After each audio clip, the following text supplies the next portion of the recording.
Muy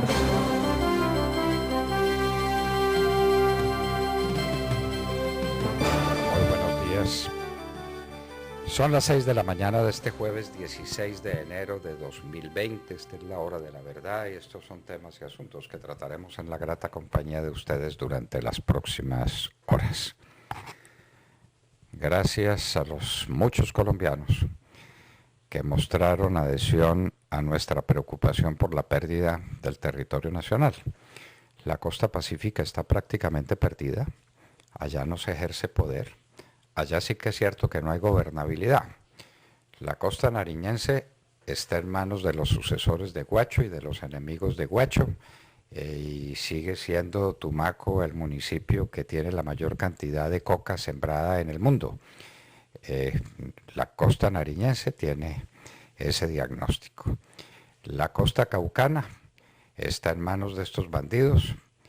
La famosa huelga de los indígenas sobre la carretera panamericana le dio espacio a los carteles de Sinaloa para afianzarse dominantes en la costa del Pacífico colombiana, en el departamento del Cauca, como lo están haciendo en Buenaventura, donde salvo el puerto, y es una salvedad entre comillas, en toda la región están todos los grupos armados.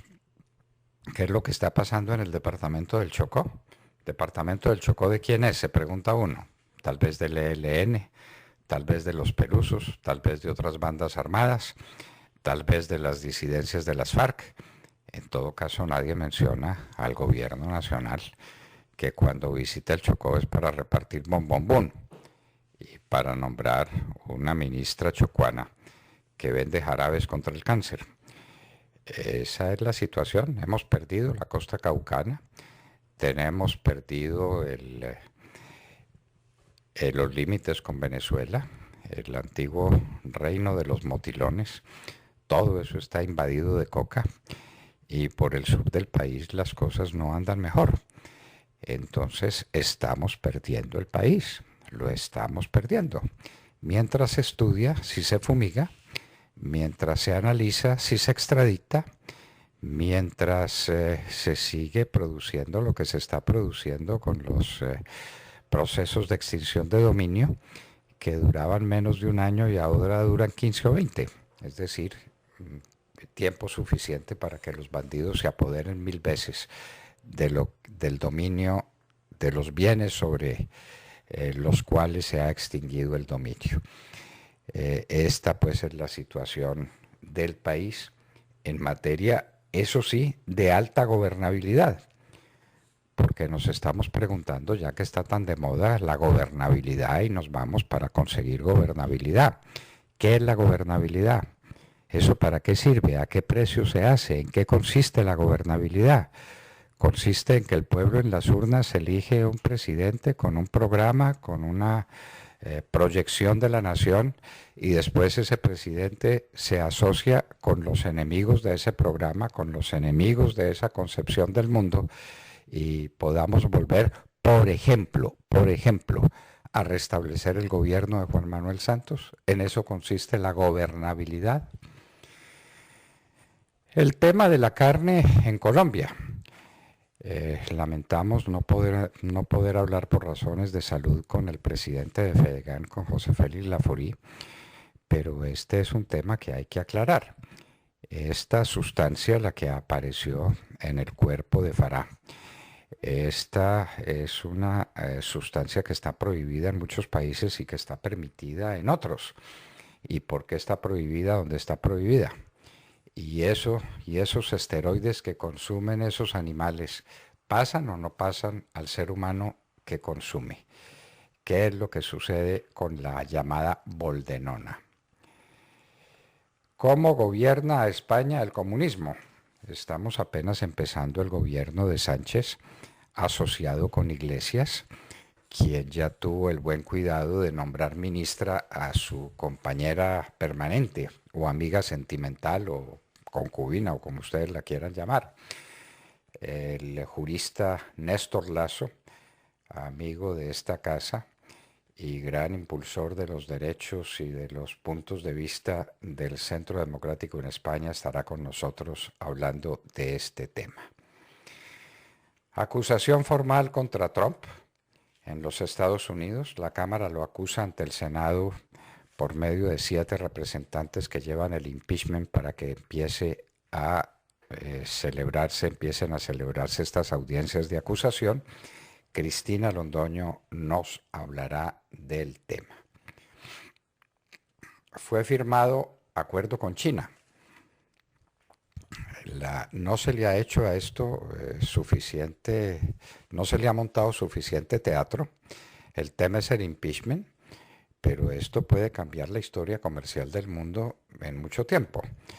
El presidente Trump lo presenta no como un acuerdo preliminar o tentativo, sino como un acuerdo definitivo que permitirá que los americanos consuman muchísimos productos elaborados en China y producidos a muy bajo costo por los bajísimos salarios que allá se pagan y por otras circunstancias. Mientras que, se dice, los Estados Unidos podrán exportar a China. Están hablando de cantidades de 30, 40 o 50 mil millones de dólares en alimentos. Entonces, no es un asunto menor el acuerdo celebrado entre los Estados Unidos y China el día de ayer en Washington. Un juez suspendió una orden del presidente Trump que permitía a los estados rechazar inmigrantes refugiados. Trump, en su persecución contra los hispanos, porque hay migraciones buenas y migraciones malas, Trump resolvió que los hispanos son una migración maldita, que hay que contenerlos, y le dio facultades a los estados para que rechazaran a los inmigrantes sin fórmula de juicio. Eso empezó a hacerlo el estado de Texas, pero un juez ha tomado la decisión de impedir que esa orden de Trump pueda cumplirse. Regaban hortalizas con aguas del río Bogotá. Esto es lo que nos estaba faltando y habrá que preguntar si se descubrió cuántas de esas de esas producciones de hortalizas están regadas con aguas del río Bogotá, es decir, con aguas de las alcantarillas. Y eso es lo que estamos consumiendo. Y entonces de ahí cuántas enfermedades son las que vienen y cuántos problemas de salud son los que se suscitan. Esto es inaudito, que tengamos agricultores que estén sembrando con aguas del río Bogotá y cultivando con aguas del río Bogotá las hortalizas que consume la gente. El nuevo alcalde de Buenaventura, hablábamos de Buenaventura hace un momento porque es una de las ciudades sobre las que no se ejerce poder, descubrió 200 nombramientos groseramente ilegales. Destituyó a esos 200 funcionarios públicos. ¿Y qué pasa? No pasa nada. En Colombia no pasa nada. ¿Por qué renunció todo el gabinete de Putin? Pues señores, la historia ya vino a conocerse. Putin está presentando una reforma constitucional ante el Congreso de ese país, la famosa Duma, y ese Congreso va a tomar una decisión que implica que Putin puede perpetuarse en el poder. Es decir, es una reelección indefinida en condiciones en que convertiría a Putin en otro zar de Rusia. Y entonces el gabinete no le jaló al tema. Y encabezados por Medvedev, le presentaron renuncia a Putin. Entonces Putin nombra para reemplazar a Medvedev a un sujeto desconocido que obviamente se posesiona previa manifestación clarísima de que acepta el proyecto de reforma legal que Putin quiere introducir para ser otra vez el zar de Rusia. Otra vez porque dicen que lo ha sido, pero esa es la situación y esa es la razón por la cual todo el gabinete en pleno de Putin presentó renuncia irrevocable, la que obviamente Putin recibió y aceptó también. Hubo disparos y agresiones contra los vehículos de Guaidó. Esto simplemente es la continuación de los episodios lamentables en los que está sumida Venezuela. ¿Quién manda en Venezuela? ¿Dónde está la legitimidad en Venezuela? Se disputa todavía quiénes componen la Asamblea Nacional. Y vendrán ahora unas elecciones que desde luego estarán dirigidas por Tibisay Lucena. Mientras Tibisay Lucena esté en el Consejo Nacional Electoral, o sea, la registradora, el equivalente al registrador del Estado Civil en Colombia, a Maduro no lo tumba nadie, nadie. Se gana todas las elecciones por anticipado Maduro con la señora Tibisay Lucena. Esa es la democracia venezolana.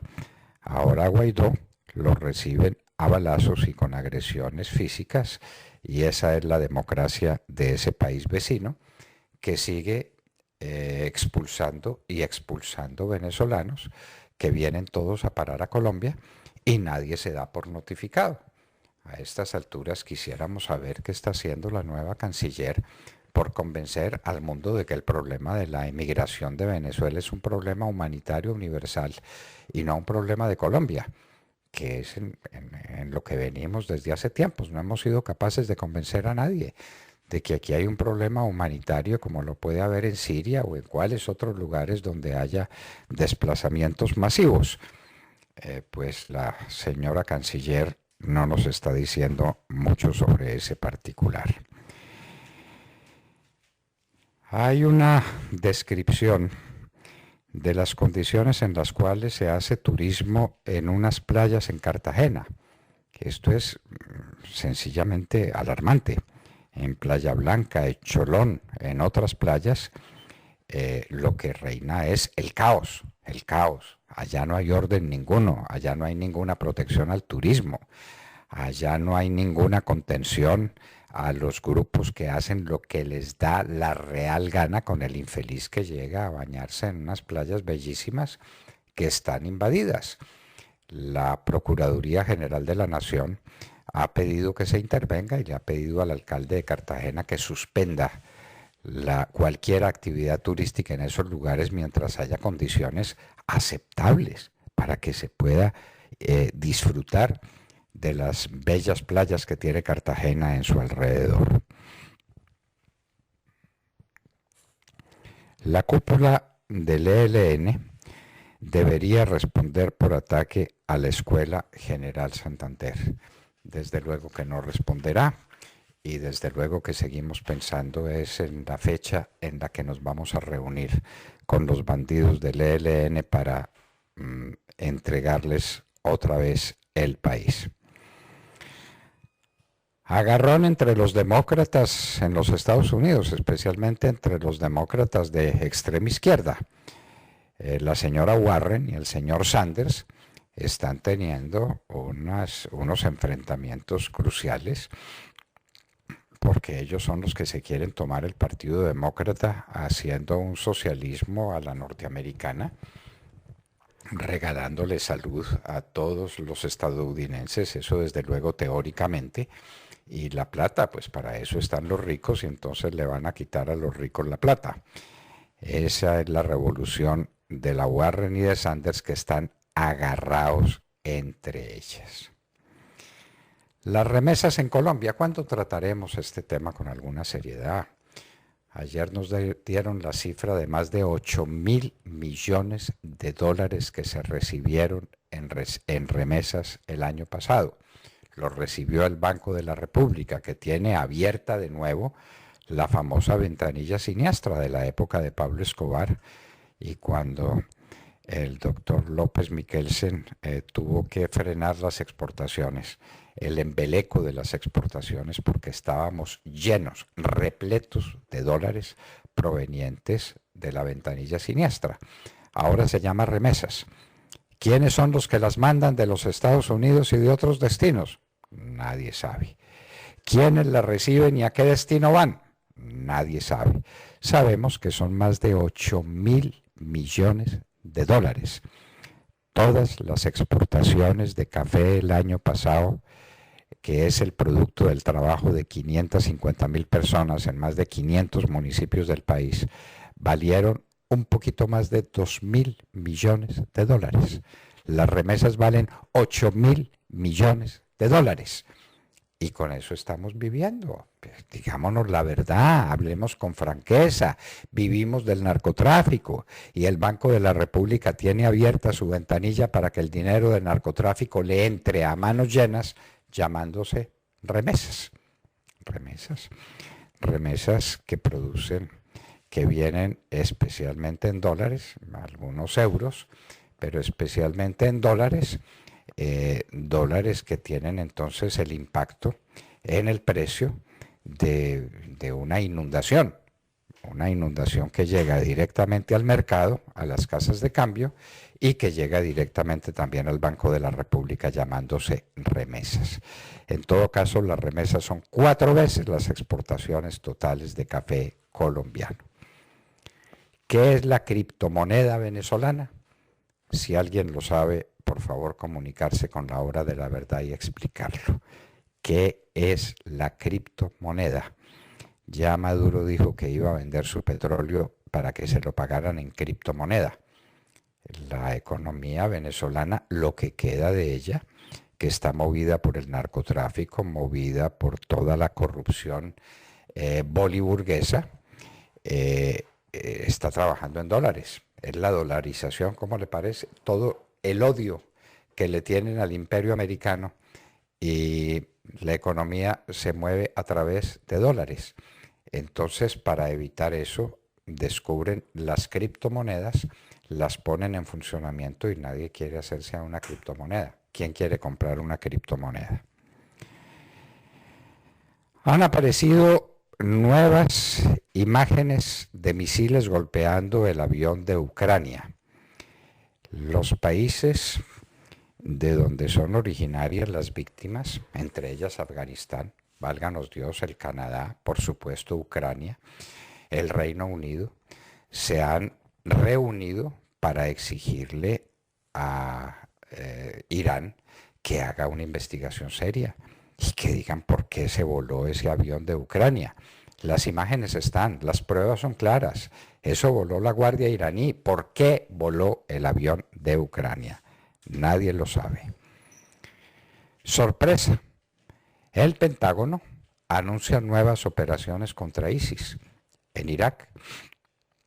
Pero no nos habían dicho que ISIS estaba destruido, que ISIS ya no representaba ningún peligro, que el señor Trump sacaba sus tropas de esa región del mundo porque no había con quién pelear, porque ISIS se había acabado. Ahora descubrimos que no, y que el Pentágono va a atacar de nuevo a ISIS. Putin, que Ave María si dice cosas sugestivas y cosas graves, calculadas o no, sugiere ahora que Polonia tuvo algo de culpa en el inicio de la Segunda Guerra. Recordemos que la Segunda Guerra Mundial se inicia cuando Hitler invade Polonia, y ahora Putin salen con la tesis defendiendo a Hitler de que Polonia tuvo que ver en el inicio de la Segunda Guerra Mundial. El príncipe Reza Pahlavi, el hijo del Shah de Irán que fue depuesto por los ayatolás, heredero pues a la corona de Irán, predice la caída del régimen iraní. Ese régimen se va a caer, se tiene que caer. El pueblo iraní no soporta más esa dictadura que se ejerce en nombre de Dios. Versace dice que no fabricará más prendas con piel de canguro por los incendios de Australia. Pues hay una buena razón para no fabricarlas, y es que se acabaron los canguros. De manera que Versace nos da esa tranquilidad. Las Islas Vírgenes, donde tenía su reinado fatídico, detestable, repugnante el señor Epstein, dice que demandará esa fortuna porque allá se cometieron gran parte de los delitos que cometía este señor, llevando niñas en grandes cantidades para ser utilizada sexualmente en fabulosas fincas y casas y villas que tenía allá Epstein. Y entonces las Islas Vírgenes demandan. Pero desde luego que Epstein no lo hacía solo. Tenía amigos y amigos muy significativos, como el príncipe Andrés, por ejemplo, y otros cuantos políticos cuyos nombres se quedaron en el olvido con el conveniente ahorcamiento en su celda del señor Epstein. La señora alcaldesa de Bogotá, Claudia López, se reunirá con estudiantes de la Universidad Distrital. Le deseamos éxito y ojalá nos cuente que ha llegado a acuerdo con estos estudiantes para que no mortifiquen más a la ciudad y para que se atiendan en lo que sean atendibles y legítimas sus aspiraciones. Ayer tuvimos un espectáculo lamentable y es que un medio de comunicación resolvió preguntarle a los famosos, ponga ese famosos entre comillas, qué opinan sobre el aborto. Los famosos y las famosas, todos están de acuerdo, todos y todas, ¿no? Están de acuerdo con el aborto sobre un argumento, el único, y es que la mujer tiene derecho sobre su cuerpo. Ninguno de ellos trata un temita que es el tema esencial. ¿Qué derecho tiene la mujer sobre el cuerpo y sobre la vida de una criatura que está temporalmente en su seno mientras nace? Mientras tanto, está alojado en el seno materno, pero es distinto de la mujer. Y es un ser que tiene sus características genéticas y que vive y que tiene movimientos y movimientos que son perfectamente perceptibles a través de los métodos modernos para ver qué hay en el seno de una mujer. Pero en todo caso, las mujeres tienen derecho a su cuerpo y como tienen derecho a su cuerpo, pueden matar a los que están dentro de su seno y que no son parte de su cuerpo, sino que están ahí alojaditos y entonces los pueden asesinar. Eso piensan pues los famosos de Colombia. Y en un día como hoy, en el año de 1547, fue convertido en zar de Rusia Iván llamado el Terrible. Les explicaremos por qué. La historia lo recuerda como Iván el Terrible. De todo esto y de mucho más hablaremos con ustedes en las próximas horas en La Hora de la Verdad. Y los invitamos a seguirnos a través de la señal de audio en alta calidad en TuneIn, en donde nos encuentran como La Hora de la Verdad. También los invitamos a sintonizarnos en los diales 710 AM en Medellín, 1200 AM en Cali y 970 AM en Bogotá. Y recuerden que estamos presentes en nuestra cuenta de Twitter, @Hora de la Verdad. A través de esta cuenta pueden seguir el minuto a minuto de nuestras emisiones. Los invitamos también a seguir nuestra transmisión a través de Facebook Live, con nuestra señal en vivo y todo el contenido de nuestras emisiones, que está disponible también en nuestro canal en YouTube. También tenemos cuenta en Instagram. Ahí estamos compartiendo historias, videos, imágenes y todos los acontecimientos del país. En Instagram, síganos como @La Hora de la Verdad oficial. Y no olviden visitar nuestra página de internet www.lahoradelaverdad.com.co, en donde pueden sintonizarnos y compartir sus opiniones a través del chat. En Colombia son las 6 de la mañana, 25 minutos. Continuamos con las noticias. No se despeguen de la sintonía. Estudia en la Universidad La Gran Colombia, Contaduría Pública, Economía y Administración de Empresas en modalidad virtual y vive una experiencia de vida. Para más información ingrese a www.ugc.edu.co. Uno en el lugar donde trabaja y donde triunfa es mexicano. Lo cierto es que es un gran cantante, hijo de Luisito Rey y Marcela Basteri, una actriz italiana. Luis Miguel, hijo de Luisito Rey, está interpretando de Armando Manzanero No sé tú. Con esa bellísima canción, saludemos la mañana. ¿Qué pasa en los Estados Unidos, Cristina Londoño?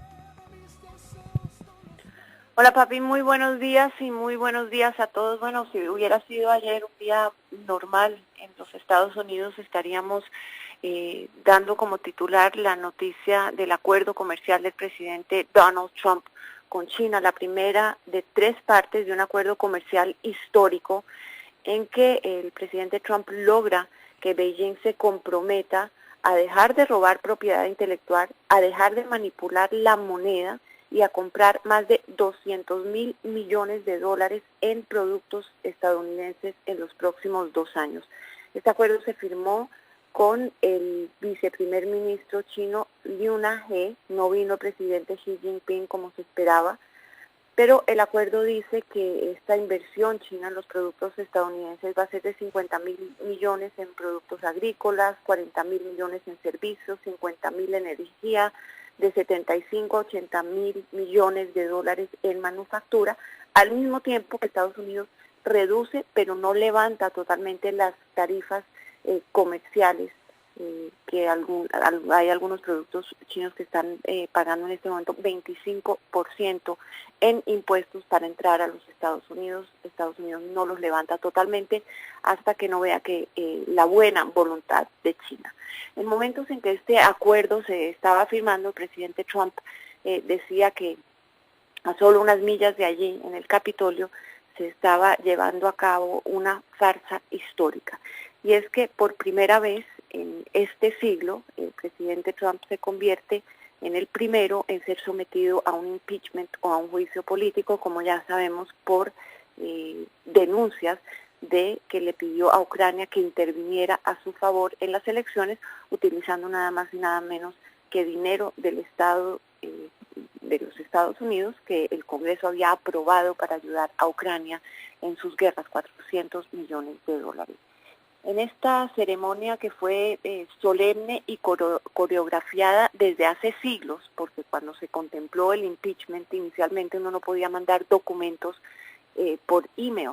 Entonces la Cámara de Representantes nombra a 7 administradores o fiscales, los que van a hacer las veces de fiscales, para que transporten los documentos de la investigación del impeachment de un lado, de la Cámara Baja, al otro lado del Capitolio, a la Cámara Alta. Fue una procesión, como les digo, solemne por los pasillos del Capitolio directamente a la historia, una historia que el presidente Trump sabe va a quedar manchada por este proceso, aunque espera que sea totalmente absuelto en el Senado. Sin embargo, ayer las cosas se le complicaron.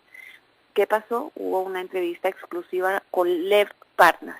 Este es un empresario asociado a Rudy Giuliani, el abogado personal del presidente Trump, en que él dice que tiene evidencia, ya se han visto algunos mensajes de texto, se han visto algunas notas de conversaciones con Giuliani, en que él dice que estaba totalmente seguro que el presidente Trump fue parte y quien dirigió la campaña de la Casa Blanca para presionar a Ucrania a intervenir en las elecciones estadounidenses. Vamos a ver si esto cambia para algo la manera en que se desarrolla este juicio. Los republicanos cada vez se muestran como más abiertos a la posibilidad de escuchar a testigos y de recibir nuevos documentos de la Cámara de Representantes, pero pues sigue estando la mayoría a favor del presidente Donald Trump. Hoy en otra ceremonia, el presidente de la Corte Suprema de Justicia cruza la calle y se dirige al Senado, donde va a presidir este juicio político, nuevamente histórico, que podría tomar de 2 a 5 semanas y va a ser la noticia principal en este país. Ahora regreso contigo, papi. Bueno, queridos amigos, 2 acontecimientos de enorme trascendencia histórica: el acuerdo comercial con China, que le permitirá a los Estados Unidos exportar a ese país más de 200.000 millones de dólares. Dice fácil la cifra, ¿no? Más de 200.000 millones de dólares en 2 años, y donde se corregirán anomalías evidentes que se cometen en China, como por ejemplo la devaluación descarada de la moneda para ser más competitivo con los productos norteamericanos y de cualquier otro lugar, o el asalto también descarado y teledirigido contra la propiedad intelectual para, después de ese asalto, fabricar bienes en China sin pagar un solo dólar por el uso de la propiedad intelectual. Acuerdo histórico, pero también hecho histórico el que tenemos con la denuncia contra el presidente Donald Trump, que le presenta a la Cámara de Representantes en una ceremonia, dice Cristina, como de hace centenares de años, cuando los documentos se llevaban de la mano, y aquí lo llevaban 7 representantes a la Cámara que entran al recinto del Senado llevando la acusación formal contra el presidente Donald Trump. Sergio Gel. Doctor Londoño, muy buenos días para usted, para todos nuestros oyentes. Pues saludamos la mañana poniendo los ojos en Novita, en el departamento del Chocó, porque allí se reportó el asesinato de un hombre de 60 años y la posible desaparición de varias personas. Esto tras una incursión armada del ELN a una vereda de ese municipio, al corregimiento Juntas de Tamaná. Allí asesinaron a este campesino de 60 años, que se llamaba Samuel Federico Peñalosa, y aparentemente se habrían llevado a varias personas. Las autoridades en este momento adelantan operativos en cabeza del Ejército Nacional para asegurar el área y para verificar qué ocurrió realmente allí, en ese corregimiento, el corregimiento Juntas de Tamaná, en Novita, Chocó. Una incursión armada del ELN que se suma a noticias muy complicadas con las que ha iniciado el año para el departamento del Chocó, que ha visto al municipio de Bojayá sitiado por el ELN también, y asediado, por supuesto, por el narcotráfico, porque el problema de todo esto, detrás de todo esto, en el fondo termina siendo, como siempre, el narcotráfico. Entre tanto, pues no sabemos qué va a pasar con las aspersiones aéreas con glifosato, cuál será la respuesta del gobierno, pero el narcotráfico sigue haciendo de las suyas, y en este caso, pues en el caso de Chocó, es directamente el ELN el que está asediando a la población. Ya lo había hecho en Bojayá, ahora se reporta lo hizo en Novita, en ese departamento. Entre tanto, hay que destacar que el alto comisionado para la paz, Miguel Ceballos, anunció ayer que el gobierno nacional ya le solicitó formalmente a Cuba la extradición de Nicolás Rodríguez Bautista, alias Gavino. Esto por delitos de secuestro agravado, por los cuales ya el máximo jefe del ELN ha sido condenado por un juez en nuestro país. Un delito, pues, ante el cual debe responder ante las autoridades colombianas, pagar una pena en nuestro país, pero recuerden que se encuentra refugiado en Cuba y protegido por el régimen cubano. La extradición de Gavino se suma a la solicitud de la extradición de otros 3 miembros del ELN que ya se ha hecho ante el gobierno cubano. Las extradiciones de Aureliano Carbonell, de Alirio Sepúlveda y de Pablo Beltrán. Por supuesto, solicitudes que han caído en el vacío porque al régimen cubano pues no le interesa entregarle a la justicia colombiana a estos terroristas que han hecho con las suyas. Esta semana se cumplirá, además, hay que recordarlo, 1 año del atentado contra la Escuela de Cadetes de la Policía en la ciudad de Bogotá. Noticias con las que saludamos la mañana, noticias de orden público, poniendo los ojos en el Chocó, un departamento asediado por el ELN, organización narcoterrorista dedicada, por supuesto, al narcotráfico. ¿A quién le pertenece el departamento del Chocó? ¿Quién maneja el departamento del Chocó? ¿Quién ejerce de facto, de hecho, el poder en el departamento del Chocó? Preguntas que hacemos para que todos las estudiamos. Y les quiero decir que Novita, Chocó, ha sido famosa porque es el único municipio chocuano en cuyo territorio nació un presidente de la República. ¿Quieren ustedes saber quién fue? ¿Quieren averiguar? ¿Sergio lo sabe? No lo tengo. Novita es la cuna de un presidente de la República. Sí, señor. Y no era negro. Encargado, pero presidente. Presidente Carlos Holguín. Don Carlos Holguín. ¿Y dónde nació don Jorge Holguín? No, ahí sí, bueno, no. Hasta allá no. Una familia vinculada con Novita, con el Chocó. Estos son los Holguín de la que fue canciller. Pero claro. Claro, por eso lo recordamos. Bueno, nada menos. Presidente él entre 1888 y 1892. Nada menos. Sí, señor. Bueno, Novita, Chocó, ahora en manos del ELN. En fin, ¿qué le vamos a hacer? de Marco. Doctor Fernando, compañeros de la mesa, oyentes de la Hora de la Verdad, muy buenos días. Aun cuando estamos a mediados de enero, ya tenemos la mirada puesta sobre las tareas que tendrá que asumir el Congreso de la República en la segunda parte de esta legislatura que empieza, recordemos, el 16 de marzo y que termina el 20 de junio, como lo indica nuestra Constitución Política.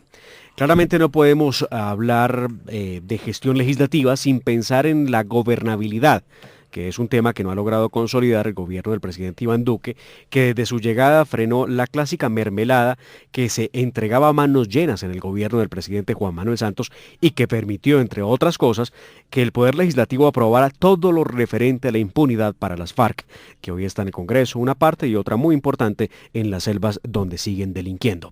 El problema viene con la designación, según nos dicen en algunos círculos políticos, de los nuevos ministerios o ministros para esos ministerios, de un remesón ministerial que hemos anunciado, lo he hecho yo en la Hora de la Verdad, y que en realidad se ha convertido en un cuentagotas, donde poco a poco vamos conociendo algunos nombres de unos viceministerios, de unos ministerios, pero pues nada en bloque como se acostumbraba en Colombia. Por ahora, veamos algunos de esos temas que deberán ser parte de la tarea del Congreso de la República en esta legislatura que arranca el 16 de marzo.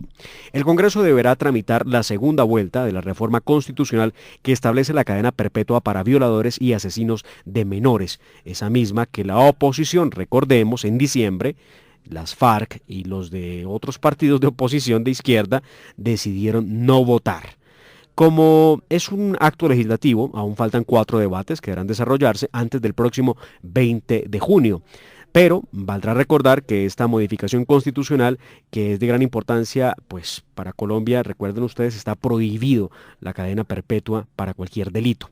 La pena máxima en Colombia es de 60 años. Este proyecto, que es del gobierno nacional, tiene previsto que pasados 25 años de condena se va a evaluar la condena a la luz de del comportamiento de la persona, si se cumplió o no con alguna resocialización, si procede de una libertad condicional u otras medidas respecto de la situación judicial del individuo. Para marzo de este año está pendiente también en otro proyecto la conciliación final del proyecto de ley que establece la obligatoriedad de los pliegos tipo en toda contratación pública. Este es uno de los proyectos que han denominado anticorrupción y que era parte de las iniciativas que en su momento presentó la hoy alcaldesa de Bogotá, Claudia López. Se deberá tramitar la ley de doble instancia, es otro tema grueso, para los aforados, con la idea de que se aplique de manera retroactiva para los más de 300 funcionarios que en Colombia fueron condenados en primera y única instancia. Una ley que de aprobarse pone a Colombia como un país respetuoso, entre otros, de la Convención Interamericana sobre Derechos Humanos, que obliga a los estados a hacer, que son parte, Colombia lo es, a tener siempre una doble instancia para los ciudadanos. También esperamos que se superen los últimos 2 debates del Estatuto Anticorrupción, de autoría de la Fiscalía, que establece cárcel efectiva para los condenados por corrupción y la imposibilidad de contratar con el Estado para las empresas que se vean inmersas en delitos contra la administración pública. Y un temita final, doctor Fernando. El Congreso, esta será ya obviamente para el mes de octubre, tendrá la tarea de elegir al nuevo Procurador General de la Nación. Veremos si el doctor Fernando Carrillo, al salir del cargo, como dicen ahí en los círculos políticos, inicia o no su campaña presidencial. La inició hace rato. No, yo no lo voy a responder eso. Le pregunto con toda ingenuidad. Me niego a responder. No, me niego, sí. Déjeme ahí. Yo le acepto, además, yo le acepto. Vamos a ver si el procurador inicia su campaña presidencial o si la continúa. Bueno, es lo que dice por ahí la gente. Los periodistas también recogemos rumores. Y claro, cuando es un rumor lo decimos como rumor y cuando es un hecho como un hecho lo presentamos. Tata Castro. Muy buenos días a todos. Después de conocerse la suspensión provisional del Circuito Mundial de Tenis del tenista colombiano Robert Farah por el resultado adverso en una prueba antidoping que se le realizó, su compañero de doble Juan Sebastián Cabal tuvo que buscar con quién jugar el Abierto de Australia que arranca la próxima semana. El elegido es el español Jaume Munar, tiene 22 años, es actual 172 del mundo en dobles y 88 en la rama individual y hace parte de la nueva generación del tenis mundial. Hay pocas posibilidades de que Cabal pierda el primer lugar del ranking mundial de dobles. El único que lo puede desbancar es el francés Nicolás Mahut, pero debe ser campeón para lograrlo. Por otra parte, hoy los colombianos Daniel Galán y María Camila Osorio jugaron en segunda ronda del cuadro clasificatorio de individual de este primer Grand Slam de la temporada. Osorio fue eliminada por la china Si Yu Wang 6-1 y 6-4 y se quedó sin posibilidad de entrar al cuadro principal en este primer torneo como profesional. Y Daniel Galán, este jugador nacido en Bucaramanga, 23 años, 186 del mundo, avanzó a tercera ronda tras vencer en 3 sets al chino Jason Jung, 6-3, 3-6 y 6-3. Su próximo rival será el australiano Alexander Vukic. Este jugador, que es invitado por la organización, tiene 23 años y es actual 273 del mundo. Un triunfo lo clasificará al cuadro principal donde están los grandes jugadores del tenis mundial. Nunca ha logrado participar en el cuadro principal de un torneo grande. Esta sería la primera vez. Más adelante en nuestra sección deportiva ampliaremos esta y otras noticias. Gracias, Tata. Y en un minuto hablaremos con el distinguido abogado español Néstor Lasso, quien fue por mucho tiempo representante del Centro Democrático en España, cargo que desempeñó con lujo de capacidad. Hoy es profesión y hablará con nosotros de lo que está pasando en nuestra madre patria, en España, cuando la visión de socialistas y de comunistas está ejerciendo el poder. En un minuto hablaremos con Néstor Lasso. Son las 6 de la mañana, 45 minutos.